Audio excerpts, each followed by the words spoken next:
ਬੁੱਲਿਆ ਇਸ਼ਕ ਕਮਾਣਾ ਔਖਾ, ਕਿਸੇ ਨੂੰ ਯਾਰ ਬਣਾਉਣਾ ਔਖਾ।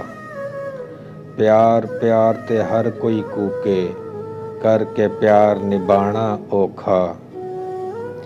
ਹਰ ਕੋਈ ਦੁੱਖਾਂ ਤੇ ਹੱਸ ਲੈਂਦਾ ਏ, ਕਿਸੇ ਦਾ ਦਰਦ ਵੰਡਾਣਾ ਔਖਾ।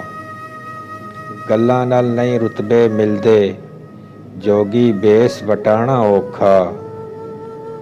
ਕੋਈ ਕਿਸੇ ਦੀ ਗੱਲ ਨਹੀਂ ਸੁਣਦਾ, ਲੋਕਾਂ ਨੂੰ ਸਮਝਾਣਾ ਔਖਾ।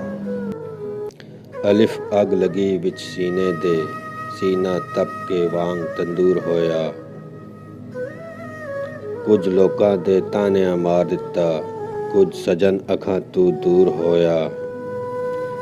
ਇੱਕ ਸ਼ੀਸ਼ਾ ਲਿਆ ਸੀ ਯਾਰ ਵੇਖਣ ਲਈ, ਉਹ ਵੀ ਜ਼ਮੀਨ ਤੇ ਡਿੱਗ ਕੇ ਚੂਰ ਹੋਇਆ। ਬੁੱਲੇ ਸ਼ਾਹ ਲੋਕੀ ਹੱਸ ਕੇ ਯਾਰ ਮਨਾ ਲੈਂਦੇ, ਤੇ ਸਾਡਾ ਰੋਣਾ ਵੀ ਨਾ ਮਨਜ਼ੂਰ ਹੋਇਆ।